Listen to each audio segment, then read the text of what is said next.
बिस्मिल्लाहिर्रहमानिर्रहीम। अस्सलाम वालेकुम नाज़रीन, मैं अहमद फ़वाद हूँ और आप मेरा यूट्यूब चैनल देख रहे हैं। अहम ख़बरों के साथ आज की व्लॉग में आपकी खिदमत में हाज़िर हुआ हूँ। सबसे पहले तो एक बड़ी ख़बर, और बड़ी ख़बर ये कि रात गए गवर्नर पंजाब की जानिब से परवेज़ लाई साहब को डी नोटिफाई करने का जो नोटिफिकेशन है वो बिलाखिर जारी कर दिया है। लेकिन इसके ऊपर आज सुबह की जो एक लेटेस्ट अपडेट है वो ये है कि परवेज़ लाई साहब की जानिब से ये इक़दाम चैलेंज किया गया है लाहौर हाई कोर्ट ने। और लाहौर हाई कोर्ट ने इसके ऊपर क्या है किया कि एक बेंच जो है वो तश्कील दे दिया है, लार्जर बेंच तश्कील दिया गया और आज ही इसके ऊपर जो समात है वो होगी। एक तो इस पर कुछ तफसीलात हैं वो मैं आपके साथ शेयर करूंगा। दूसरे नंबर पर नाज़रीन, लीगी हुकूमत की जानिब से यू टर्न लेते हुए परवेज़ लाई साहब के अगेंस्ट जो तहरीक अदम एतमाद जमा करवाई गई थी, इस तहरीक अदम एतमाद को वापस ले लिया गया है। ये क्या मामला है, आखिर तहरीक अदम एतमाद क्यों वापस ले ली गई, इस पर भी कुछ डिटेल्स आपके सामने मैं रखूँगा। और पंजाब में गवर्नर राज के हवाले से भी एक बड़ी ख़बर है, वो भी आज की व्लॉग में आपके सामने रखूँगा। सबसे पहले नाज़रीन आगाज़ में करूँगा कि डी नोटिफाई करने के बाद वज़ीर आला पंजाब परवेज़ लाई साहब की जानिब से सबसे पहले तो ये किया गया कि उन्होंने एक पेटिशन जो है वो तैयार की और लाहौर हाई कोर्ट में उन्होंने ये पेटिशन दायर की है। इस इक़दाम के बाद एक तो परवेज़ लाई ने उनका बयान भी सामने आया, लेकिन परवेज़ लाई को डी नोटिफाई करने के बाद जो सूबाई काबीना थी पंजाब की, उस काबीना को भी तहलील जो है वो किया गया। लेकिन साथ ही परवेज़ लाई की जानिब से ये एक अनाउंसमेंट सामने आई कि ये एक गैर कानूनी इक़दाम है, वो अब भी वज़ीर आला पंजाब ही हैं और जो उनकी काबीना है सूबाई काबीना वो भी उसी तरीके से ही मौजूद है, वो भी तहलील नहीं हुई। बहरहाल ये जो इक़दाम चैलेंज किया गया है लाहौर हाई कोर्ट में, इस पर इनिशियल तौर पर chief justice Lahore high court की जानिब से एक लार्जर बेंच 5 नुकरी ये लार्जर बेंच है जो कि बनाया गया। और इस लार्जर बेंच के अंदर जो है वो जस्टिस साजिद अज़ीज़ के आबिद अज़ीज़ साहब हैं, आबिद अज़ीज़ साहब इनकी सरबराही में ये लार्जर बेंच है। इसके अलावा justice Muzammil Akhtar, justice Farooq Haider, justice Tariq Saleem और जस्टिस चौधरी मोहम्मद इकबाल, ये 5 जो जजेज़ हैं ये शामिल हैं। लेकिन इसके ऊपर अब लेटेस्ट डिटेल ये सामने आ रही है कि जस्टिस आबिद अज़ीज़ साहब जो हैं उनकी जानिब से माज़रत की गई है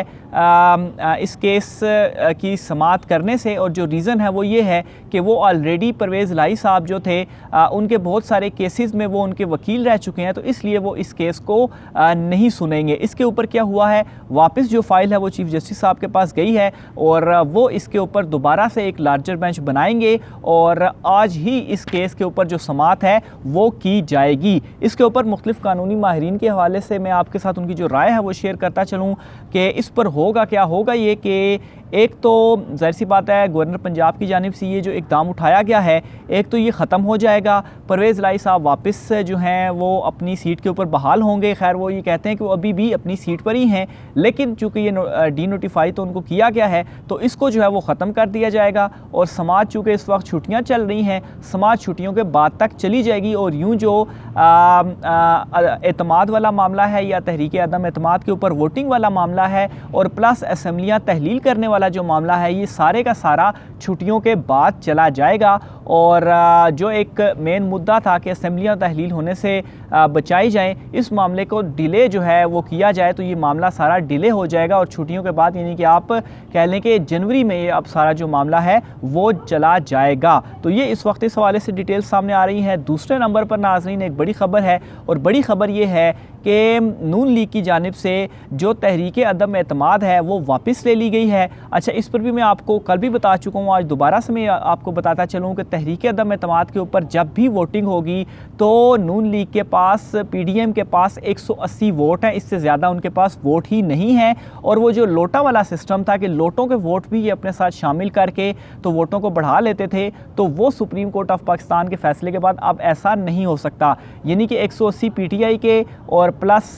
10 जो हैं वो काफ लीग के हैं। तो अगर वो इस तरह से था कि पहले पीटीआई के लोग तोड़ के उनके वोट जो है वो आप अपने साथ शामिल कर लेते थे तो आपके वोट बढ़ जाते थे, तो अब इस तरीके से हो ही नहीं सकता। अब उनके 180 वोट हैं, अपने 180 वोट को बढ़ाने के लिए काफ लीग अगर उनकी हिमायत करे तो फिर उनके वोट बढ़ सकते हैं, लेकिन वो अदम एतमाद की तहरीक ही काफ लीग के अगेंस्ट है तो 180 प्लस वोट उनके हो ही नहीं सकते, क्योंकि जो लोटे हैं वो पार्टी डायरेक्शन के बगैर अव्वल तो वोट ही कास्ट कास्ट नहीं कर सकते, और वोट अगर वो कास्ट करेंगे तो वो काउंट नहीं होगा, प्लस उनको डिस्क्वालिफिकेशन का सामना करना पड़ेगा। तो इस वजह से जो नंबर गेम है वो किसी भी सूरत में पीडीएम के पास नहीं है, और इसी डर की वजह से उन्होंने चूँकि अब एतमाद का वोट लेने का उन्होंने कहा, और इसके ऊपर भी एक मज़ाक़ा खेज़ में आपको बताऊं कि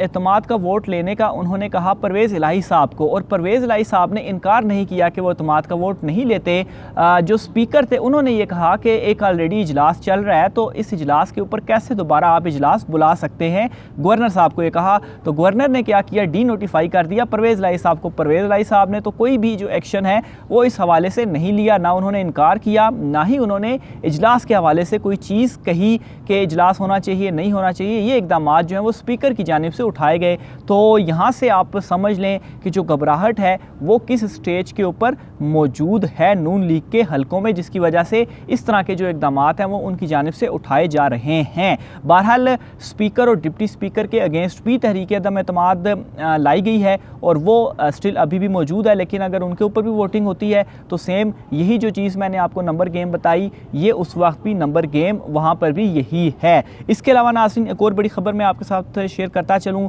कि जो 101 और 125 101 से 125 यूनियन काउंसिल्स की गई हैं इस्लामाबाद के बल्दियाती इलेक्शंस में, और ये कोशिश की गई है किसी तरीके से 31 तारीख को ना हो, और चूँकि यूनियन काउंसिल्स की तादाद बढ़ गई है तो दोबारा हल्का बंदियाँ होने के बाद 3-4 महीने के बाद ही इलेक्शंस हों। इसके ऊपर लेटेस्ट अपडेट ये है कि कानून जो है वो कल चेंज किया गया पार्लियामेंट से, इसको चैलेंज किया गया पाकिस्तान तहरीक इंसाफ की जानिब से